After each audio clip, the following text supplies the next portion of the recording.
Ngayon po, tawagin na po natin ang ating pong kalabas. Amen. Tayo handa na maglingkod sa Panginoon. Amen? Amen. Sana ba kayo makinig? Amen. Sa ating mga tenga at ang ating mga puso, ang siguran ng mago, ang salita ng Diyos, sa ating mga papaligan, sa oras nito po. Tawagin na po natin, no? Ang ating tagapagsalita, si Preacher Emerson. Amen. Richard. Tamang switch. Luces. Amen. Kayo po ba yan dyan pa? Amen. Amen. Parang malungkot po kayo ha. Kayo po ba'y masaya? Yes. Amen. Kailangan po natin maging masaya dahil po maglilingkod po tayo sa Panginoon. Amen. Bagamat sa oras po ito, wala po si Sir Darrell. Siya po yung na-assign po para magayag po ng salita po ng Panginoon. Pero sa dahilanan po na meron pong emergency po sa kanila. So nag-iusap po muna na ako po muna daw po yung magayag po ng salita po ng Panginoon. So patuloy, pag-pray po natin, sama po natin yung lolo po niya sa kanya pong karamdaman. So ngayon po tayo na po yung mag-start. Buksan po natin ang ating po mga Bibles sa Book of Genesis, chapter 12, verse 1 down to verse 4.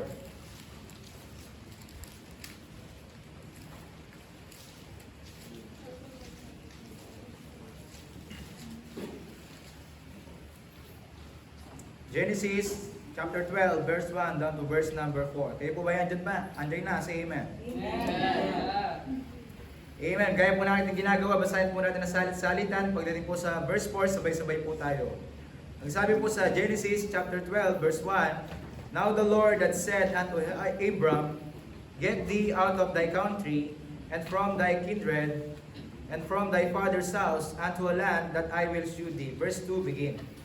And I will make thee a great nation, and I will bless thee, and make thy name great, and thou shalt be a blessing. Verse 3, And I will bless them that bless thee, and curse him that curseth thee.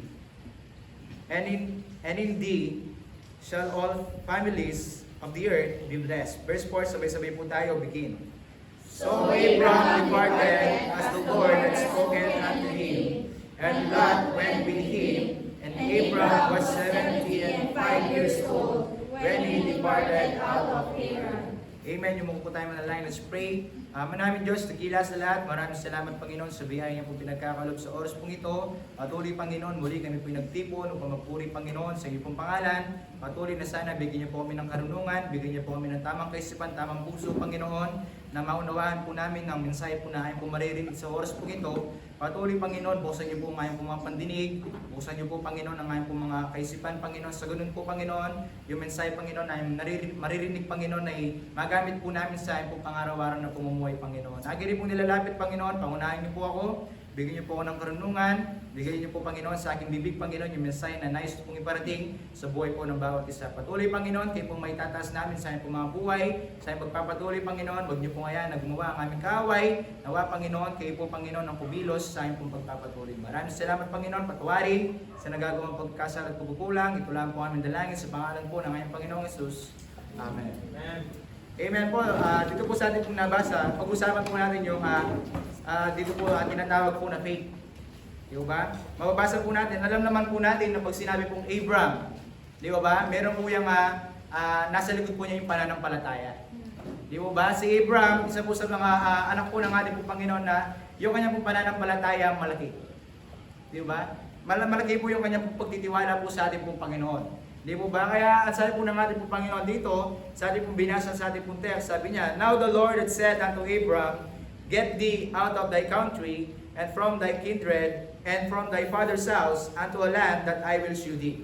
Ang sabi po dito, inutusan po ng Panginoon si Abram na umalis sa kanyang tiniriran, umalis sa kanyang bayan. Ang sabi po dito, na walang specific na kung saan siya patutungo.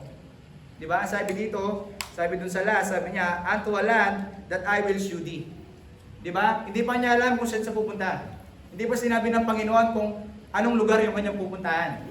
Di po ba? Hindi sinabi ng ating po Panginoon kung ayos ba yung lugar na kanyang pupuntahan, ayos ba yung lugar na kanyang dadaanan. Di po ba? Sabi po ng ating po Panginoon, unto a land that I will shew thee.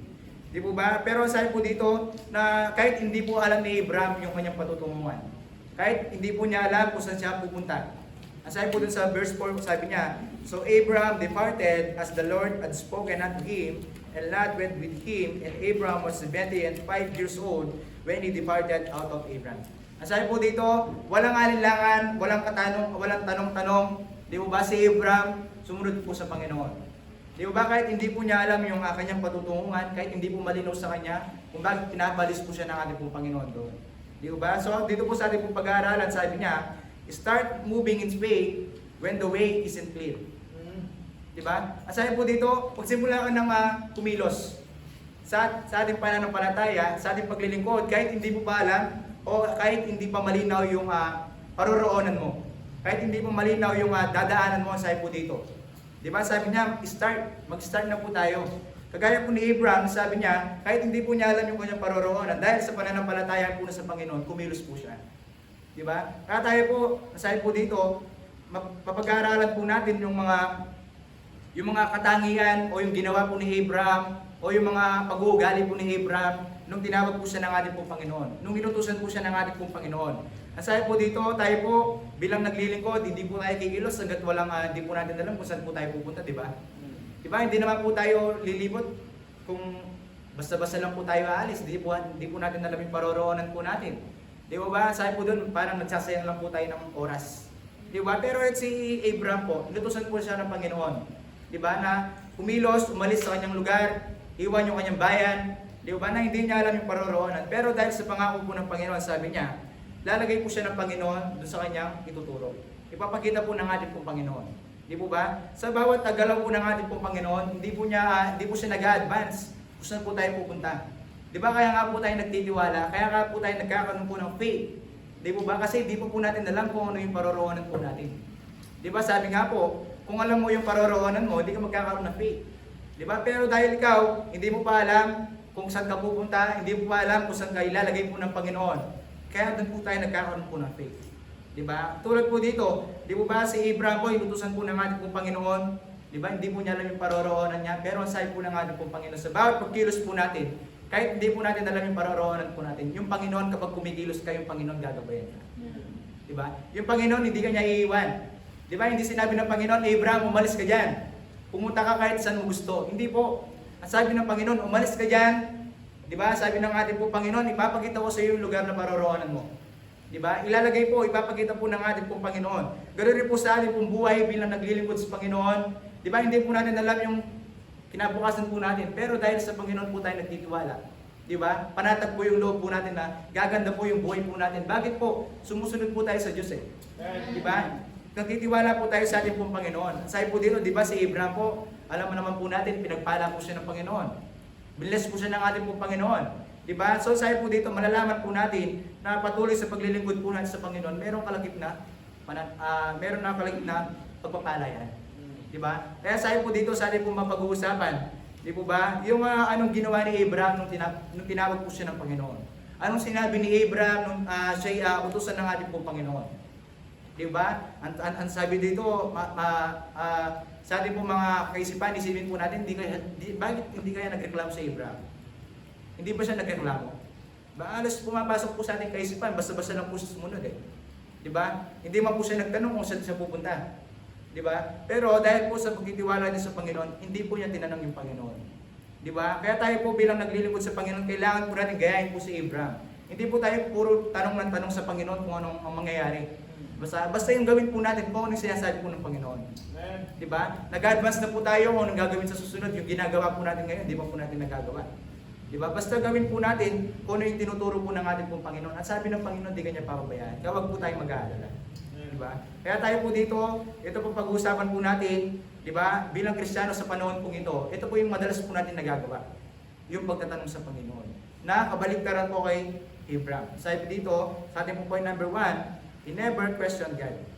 Diba? Hindi po niya tinanong yung Panginoon kung Lord, bakit mo ako pinapaalis dito? Diba? Hindi po niya tinanong, Panginoon, bakit mo ko gusto mong umalis dito sa lugar ko? Diba? Kasi tayo po, dahil tumanda na po tayo sa lugar, mahirap pong umalis sa bayan na kinalakihan po natin, diba? Kahit pumunta lang po tayo sa ibang barangay, naninibago po tayo. Diba? How much more si Abraham po? Diba? Sa tanda po niya, sabi po dito, 75 years old. Diba? Ilang taon na po siya nabuhay sa lugar na yon. Tapos paalisin po siya ng Panginoon. Pero Anong ginawa po ni Abraham? Nagreklamo po ba siya? Tinanong po ba niya yung Panginoon bakit niya pinapalis si Abraham doon? Di po ba hindi?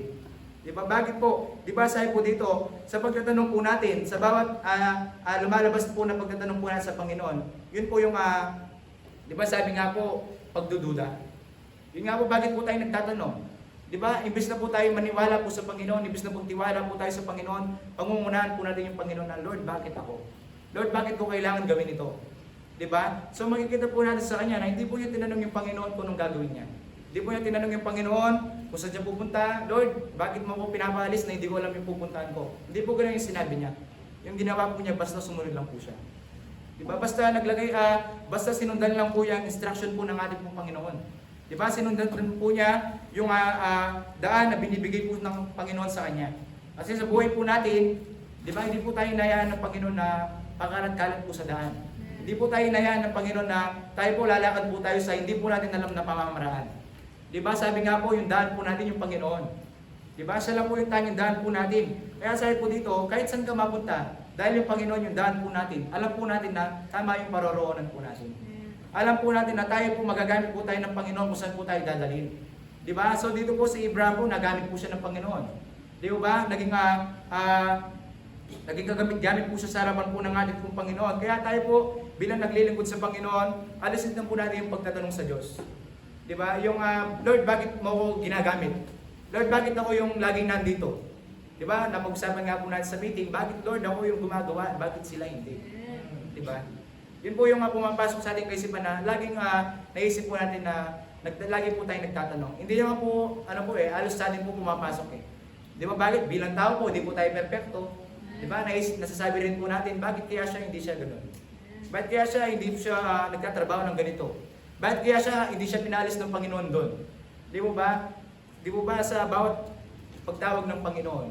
Di ba? Hindi po natin kailangan questionin yan. Kasi yung Panginoon niyo po yung tumatawag po sa atin. Di ba? Kaduda-duda po ba yung pagtawag ng Panginoon? Di ba? Kaduda-duda po yung gawain po ng ating pong Panginoon.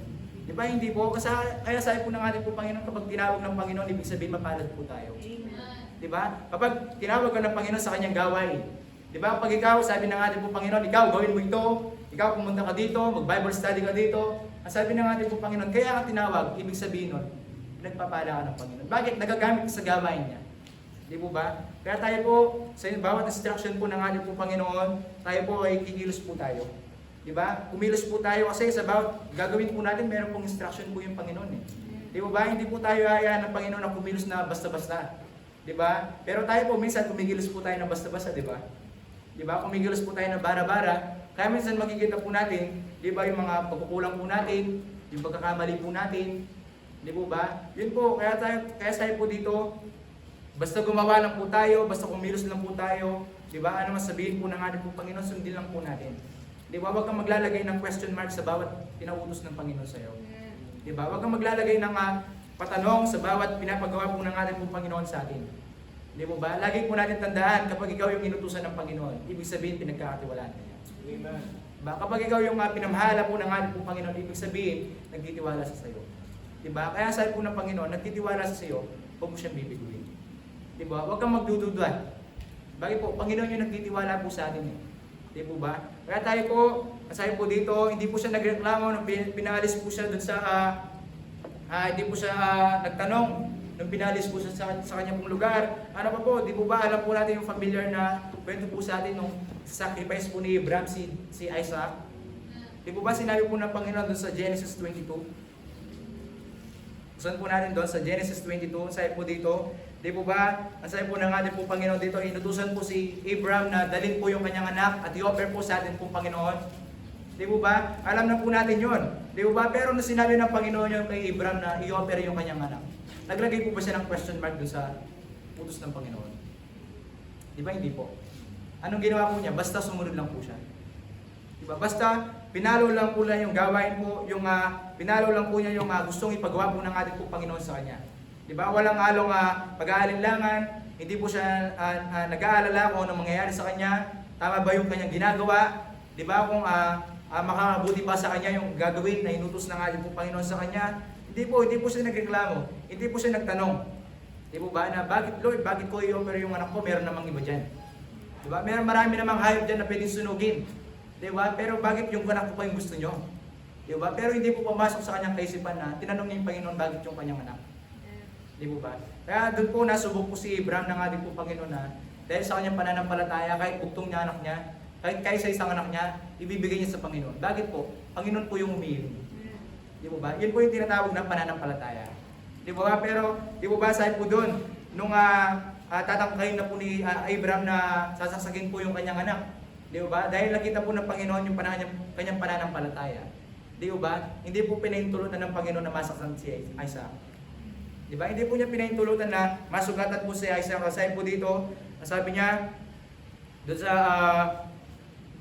dito po sa verse, doon sa Genesis 22, doon sa verse 10 hanggang 11, sabi po niya dito, and Abraham stretched forth his hand and took the knife to slay his son. Verse 11, and the angel of God called unto him out of heaven and said, Abraham, Abraham, and he said, Here I am. Ang sabi niya, and he said, lay not thine hand upon the lad, neither do thou anything unto him, for now I know that thou fearest God, seeing thou hast not withheld thy son, thine only son, from me. Ang sabi po dito, di ba sinabi po dito na kahit magalusan, kahit masaktan, ayaw po ng Panginoon na mangyari po. Bakit po? Kasi nakita na po ng Panginoon yung pananampalataya po niya. Di ba? Nakita po niya, nasubok na po siya ng ating po Panginoon. Di ba? Nakita po ng Panginoon na kahit anong iutos ng Panginoon, di po siya nagtanong. Di ba? Tayo po, utos na lang po tayo dito, karami po natin katanungan. Di po ba? Meron lang po tayong pinapagawa po dito, karami po pumapasok ng katanungan po sa atin. Di ba? Na ang sabi po dito, kapag ibig sabihin na nagtatanong po tayo ng pabalang, ibig sabihin kumokontra po tayo. Di ba? Ibig sabihin po nun, parang ayaw po natin sumunod. Bakit po? Kasi pinangungunahan po natin ng tanong. Di po ba? Sabi nga po kanina, doon sa ano po, kailangan po natin, merong tamang pagtatanong, di ba? Meron rin po maling pagtatanong. Kanina po napag-usapan po namin yung tamang pagtatanong. Ano po yun? Kapag meron silang pinapagawa kapag hindi mo alam, magtanong ka. Yun po yung tamang pagtatanong. Di ba? Tamang pagtatanong po, bakit po? Kahit gusto po natin gawin yun, kahit hindi po natin alam, di ba? Dahil sinabing utusan po tayo, sinabing pinapagawa po sa atin to, kahit hindi po natin alam, tinanong po natin kung bakit, tinanong po natin kung paano po ito gawin. Di ba? Yun po yung maayos na pagtatanong, tamang pagtatanong sa gawain po ng ating pong Panginoon. Bakit po? Kasi sa pagtatanong na ngayon, nakita ng Panginoon na willing kang gawin yun. Di ba? Na willing kang gawin kahit hindi mo pa alam. Di po ba? Pero dahil ikaw, meron kang puso na gawin yun kahit hindi mo alam, magtanong ka kung paano ito gagawin.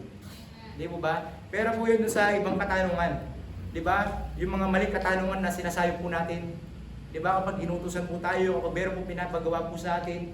Di ba? Ibang katanungan po yung nasasabi po natin, natatanong po natin.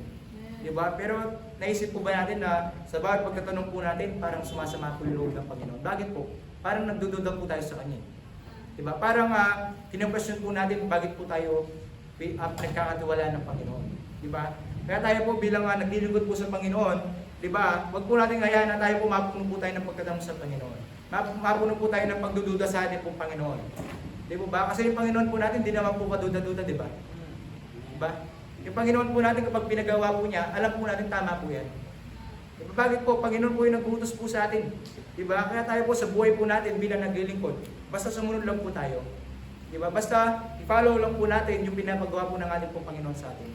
Diba? Kaya yun po, sabi nga po, diba? Ibig na magtanong ka, ba't hindi ka magsimulang lumakad? Diba? Kasi nasasayang po yung oras sa pagtatanong po natin kung bakit. Diba? Bakit hindi po natin simulan?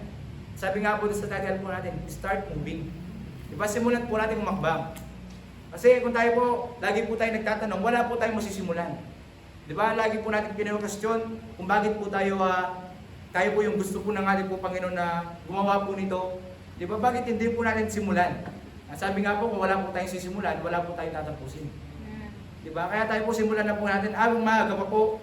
Diba? Tanggalin na po natin yung pagtatanong kung bakit po tayo yung gusto ng ating po Panginoon na gumawa po dito. At simulan po natin na gumawa. At simulan po natin kumilos na meron pong pananampalataya sa ating po Panginoon. Kahit hindi po natin alam kung anong mangyayari, basta gawin mo kung ano pinapagawa ng Panginoon sa iyo. Diba? Kaya tayo po bilang naglilingkod kasi sa ating pong buhay, diba? Kinakabahan po tayo, baka magkamali po tayo. Kinakabahan po tayo, baka meron pong mangyayari po sa atin. Diba? Kinakabahan po tayo, baka pigilan po tayo.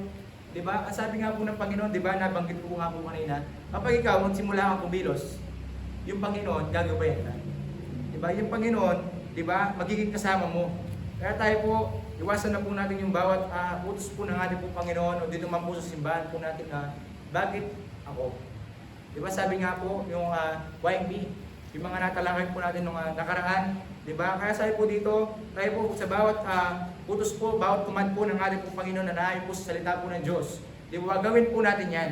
Di ba? Kaya tayo po bilang naglilingkod, di ba? Dito po makikita ng Panginoon kung tayo po ba lumalago po tayo. Di ba? Dito po makikita ng Panginoon kung tayo po nag-grow po tayo sa paglilingkod po natin, nag-grow po tayo sa kanya pong gawain. Bakit po? Kasi di ba dati nagiging matanongin po tayo, bakit kaya laging ginagawa ito? Di ba bakit kaya laging pumupunta ng church? Di ba araw-araw na lang pumupunta kami ng church eh. Di ba araw-araw na lang parang nagsisimba sila araw-araw, gabi-gabi, wala nang pahinga. Di ba pumapasok din po sa ating pong kaisipan, wala bang rest day? Di ba? Nagtatanong po tayo kung di ba kung kailan po tayo magpapahinga. Di ba sa gawain po ng Panginoon, hindi po ano po yung pagpapahinga po dito. Kasi bilang naglilingkod sa Panginoon, sabi nga po 24/7, di ba? Lagi po tayong agising. 24/7 tayo po, hindi po tayo nagpapahinga. Nagpapahinga po yung physical po natin, pero yung buhay spiritual po natin, hindi po nagpapahinga yan.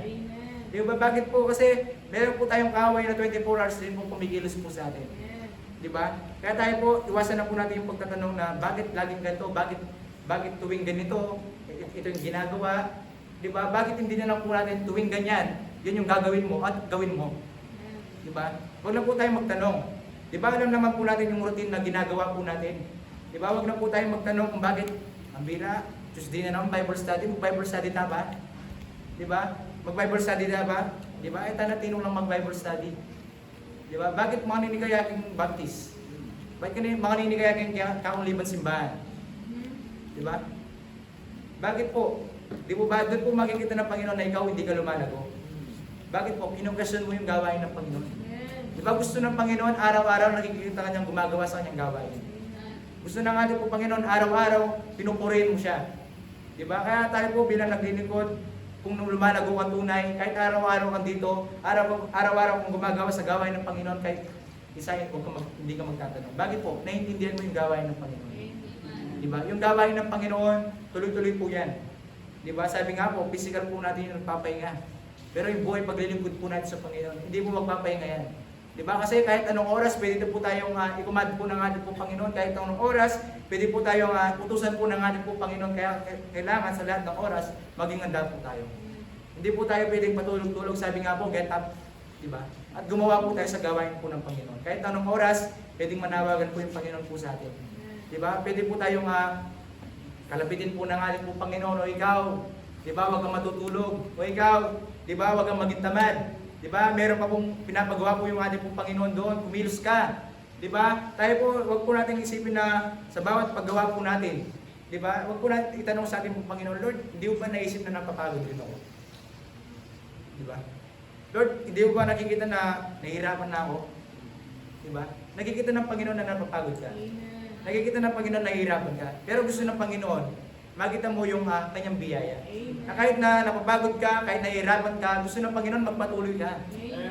Di ba bakit po sabi nga po, di ba kahit pagod na pagod ka, huwag ka susuko. Di ba? Hindi po tayo susuko, hindi po tayo magpapatalo. Di po ba? Yun po yung kailangan po natin gawin sa ating pong paglilingkod. Di ba? Itigil na po natin yung mga katanungan na pabalang po sa ating pong Panginoon. Di ba? Itanong po natin sa Panginoon, Lord, kailan mo ulit gagamitin? Lord, kailan mo ako bibigyan ng panibagong ministry? Di ba? Lord, kailan mo ako bibigyan ng talento? Di ba? Yun po yung mga magagandang katanungan para po sa ating pong Panginoon. Di po ba? Lord, kailan ako magpe-perform? Di ba? Lord, kailan ako magkakanta? Kailan ako aawit para sa iyo? Di ba? Yun po yung mga magagandang tanong, magagandang question sa ating pong Panginoon. Di ba? Yung excited po tayo maging kagamit-gamit sa Kanya. Di ba? Kahit yung kakaawit lang po natin, gusto pa po natin umawit. Bakit po? Di ba? Sabi nga po, tunay na napakasarap pong umawit para sa Panginoon. Tunay nga po na napakasarap gumawa sa gawain po ng ating pong Panginoon. Di po ba? Kaya tayo po sa paglilingkod po natin, kung lumalago pa, hindi ka na magtatanong kung bakit ikaw. Hindi ka na magtatanong kung bakit laging ganito. Di ba? Itatanong mo, Lord, kailan? Kailan mo pa ulit ako gagamitin? Lord, kailan mo ako magiging daluyan ng iyong pagpapala? Lord, kailan ako lalong magiging kagawid-gamit sa iyo? Di ba? Basta yung gawin po natin, sumunod lang po muna tayo. Amen. Di ba? Kasi pataas po tayo eh. Di ba? Pataas po yung binibigay po ng ating po Panginoon na pinapagawa po sa atin. Di po tayo pwedeng maglaktaw, di ba? Sabi nga po, i-take po natin yung bawat process na pinapagawa po ng ating po Panginoon sa atin. Di ba? Kapag nandaya ka, tayo rin po yung mahihirapan. Di ba? Kaya sa kahit anong alakaran po natin yan, di ba, sa buhay spiritual po natin bilang naglilingkod sa Panginoon, di ba, makakaranas ka ng kasiyahan, makakaranas ka ng kalungkutan, makakaranas ka ng hindi magandang bagay sa iyong buhay, pero dapat never mong tanungin yung Panginoon bakit mo nararanasan ito. Di ba? Kailangan kahit maranasan mo yan, kailangan maging masaya ka. Bakit po? Kailangan maging galak ka sa gawain ng Panginoon. Bakit po? Kasi bilang naglilingkod, bilang katuwang po tayo ng ating po Panginoon, hindi po tayo pababayaan ng Panginoon. Di ba? Sabi nga po, dadaanan mo lang yan. Hindi ka mag-i-stay dyan. Di ba? Bakit po? Kapag nag-stay ka dyan, tayo po yung mahirapan. Kaya tayo po, pilitin po natin, daanan lang po yan. Lakbangan lang po yan. Di ba? Huwag po tayong magpapalugod po doon. Di ba? Basta daanan lang po natin, di ba? Yung Panginoon yung magtuturo po sa atin kung saan po tayo dadalhin. Di ba? Sabi nga po, di po ba, tayo po pipigilan po tayo ng ibang tao, di ba? Pipigilan po tayo ng mismong family po natin. Pero sabi ng Panginoon, huwag kang mag-stay dyan. Di ba? Magpatuloy ka lang. Di ba? Sa bawat paglilingkod po natin, di ba? Kailangan magpatuloy lang po tayo kahit hindi po natin alam kung saan po tayo tutungo. Di ba? Basta yung alam po natin, sinusunod po natin yung Diyos. Di ba? Basta yung alam po natin, sinusunod po natin yung command po ng ating pong Panginoon sa atin po. Ano pa po? Nasabi po dito, nung tinawag po si Abraham po ng ating pong Panginoon, ano pong ginawa po niya? Ano pong ginawa po ni Abraham sa ating pong Panginoon? Sa ating pong point number 2, he followed God calling. He followed God's calling instead of complaining. Diba? Sinunod po niya yung calling po ng ating pong Panginoon, diba? Kesa magreklamo po siya. Yun nga po sinabi ko po kanina. Diba? Nag-start na po siya lumakad kesa mag-question. Diba? Ganun po tayo. Kailangan po natin sundin po yung gawain po yung calling po ng ating pong Panginoon kesa magreklamo po tayo. Diba? Sabi nga po tayo po bilang naglilingkod sa Panginoon, diba? Wala po tayong mairereklamo sa Panginoon. Bakit po? Yung Panginoon mabiyaya po siya.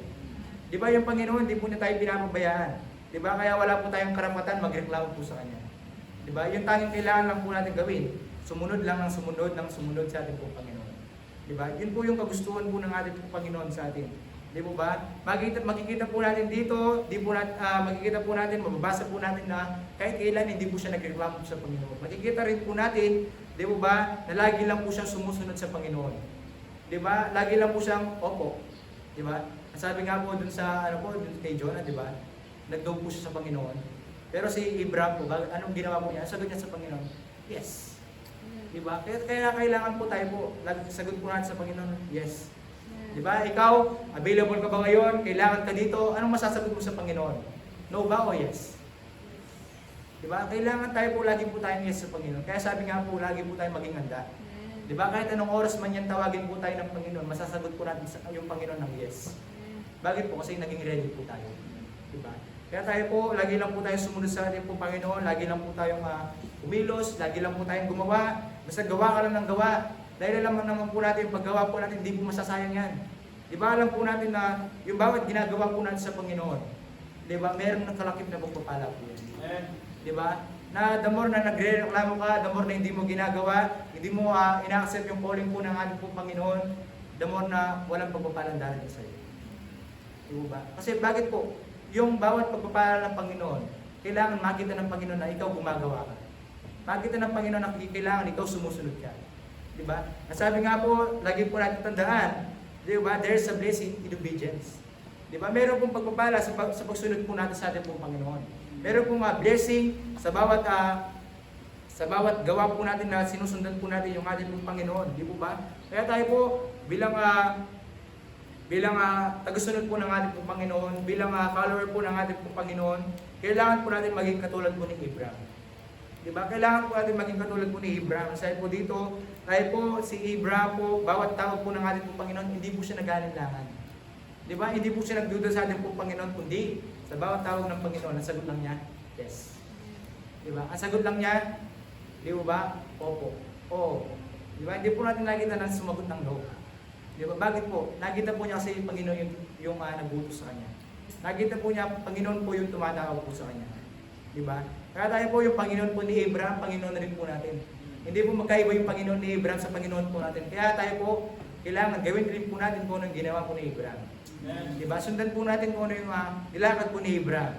Di ba? Gawin po natin, sabihin rin po natin sa Panginoon kung ano yung sinabi po niya sa Panginoon. Sinabi niya, yes. Di ba? Di po niya sinabi sa Panginoon na no. Diba? Basta yes lang po siya ng yes. Diba? Doon po makikita na tayo po, si Abraham, di ba? Magkapareho lang po tayo naglilingkod sa Panginoon. Diba? Kaya kailangan sundan po natin yung footstep po ni Abraham. Diba? Sumunod lang po siya sa ating pong Panginoon na walang pag-aalinlangan, kundi, di po ba, sumunod po siya sa ating pong Panginoon na merong pananampalataya.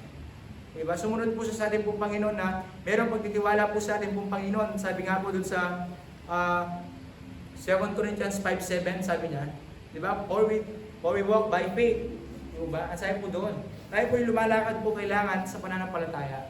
Di ba sa Abraham po, lumakad po siya na merong pananampalataya sa Panginoon. Bakit po? Kasi hindi po niya alam yung paroroonan niya, kaya kailangan niya manampalataya sa ating Panginoon. Diba? Tayo po, hindi po natin alam kung anong mangyayari sa buhay po natin. Kaya kailangan po natin magtiwala sa Panginoon. Kaya kailangan po natin panampalatayaan po yung ating pong Panginoon. Di ba? Dito po sa ating pagtatapos, sabi niya, in the end, God directed him just as God said He would. Like Abraham, when we are called to do something in life, sabi po dito, we should trust God and start moving in faith. Diba? Ang sabi po dito, di ba, yung Panginoon yung bumilos, nag-direct kay Abraham. Katulad po kay Abraham, sa bawat panawagan, sa bawat pagtawag po, sa buhay po natin bilang naglilingkod sa po dito, kailangan po natin magtiwala sa Panginoon. Kailangan po natin mag-move na mayroong pananampalataya sa gawain po ng ating pong Panginoon, di po ba? Kaya tayo po, kahit hindi po natin alam yung paroroonan po natin sabi po dito, it seems as though God never gives anyone because all the details in advance, sabi niya.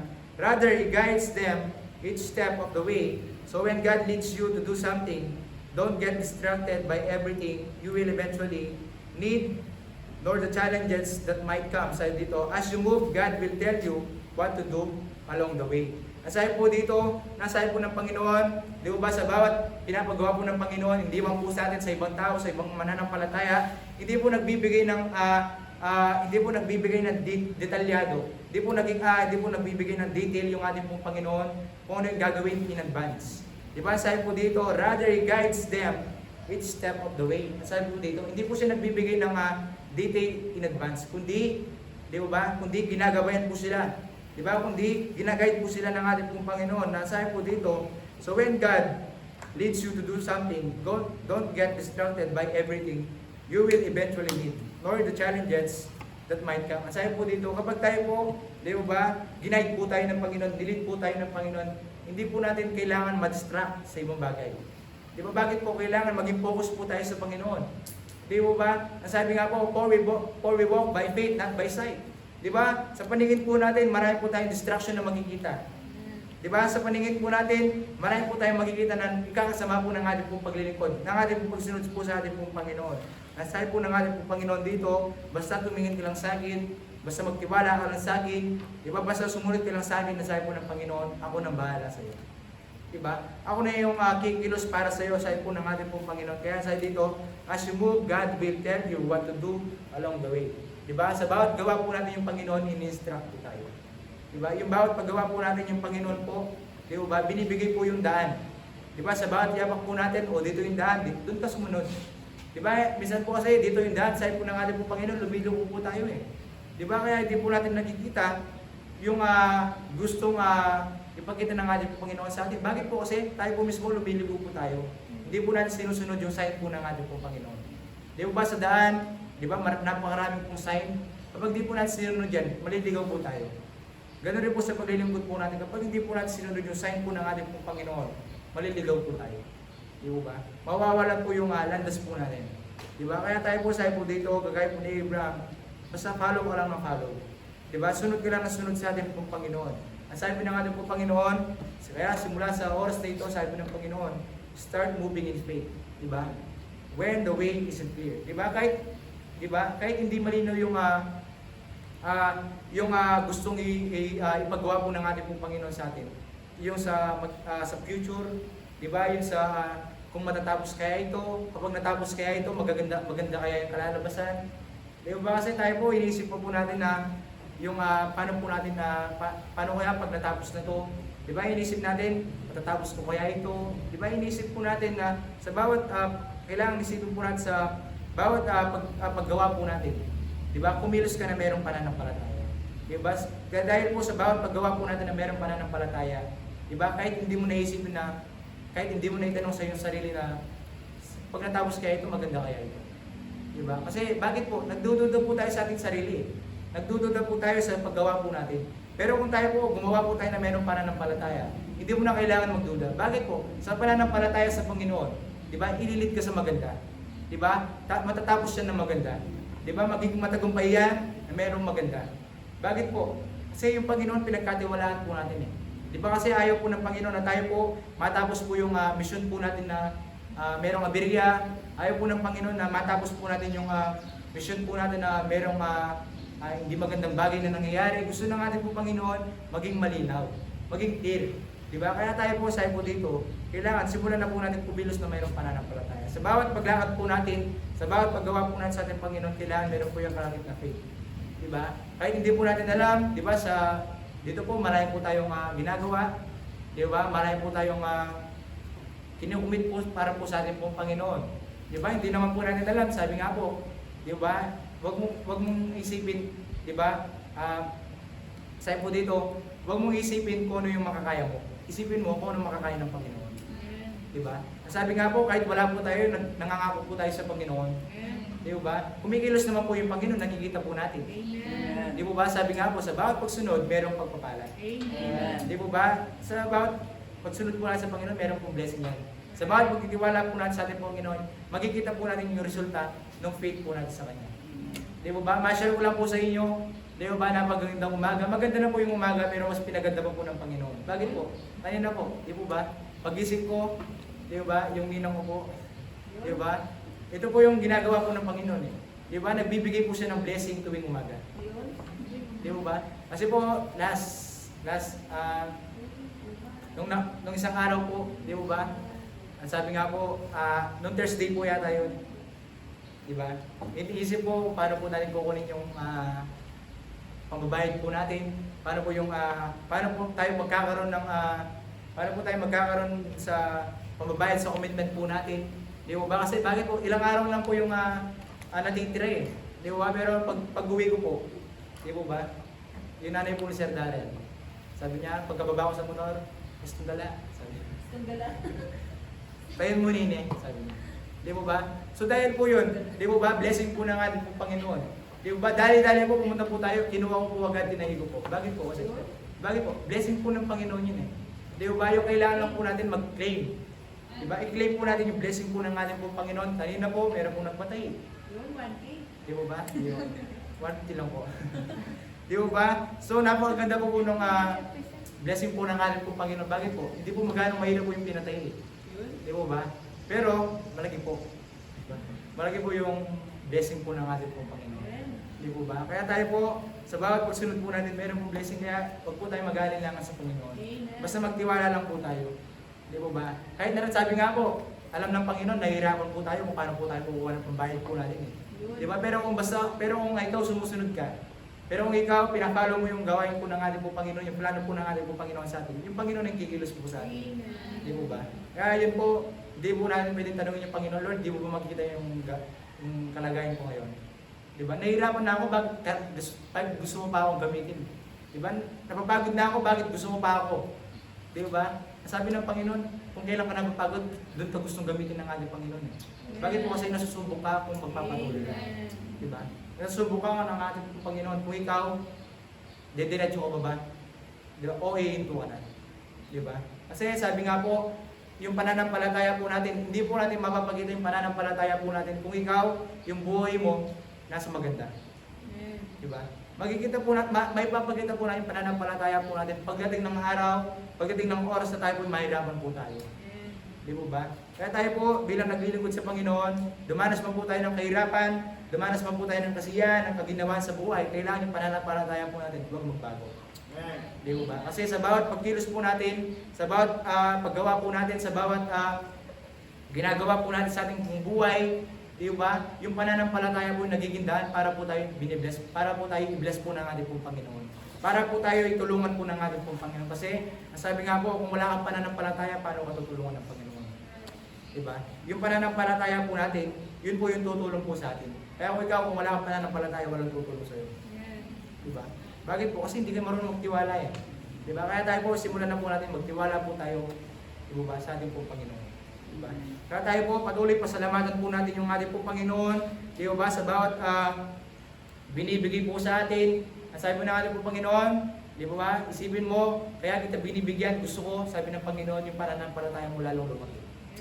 Di ba? Gusto ng ating po Panginoon, kaya po tayo pinagpapala ng Panginoon, yung pananampalataya po natin, kailangan, sabi ng Panginoon, lumaki pa yan. Kasi sabi ng Panginoon, yung pananampalataya po natin ganyan. Gusto ng Panginoon, malaki yung pananampalataya po natin.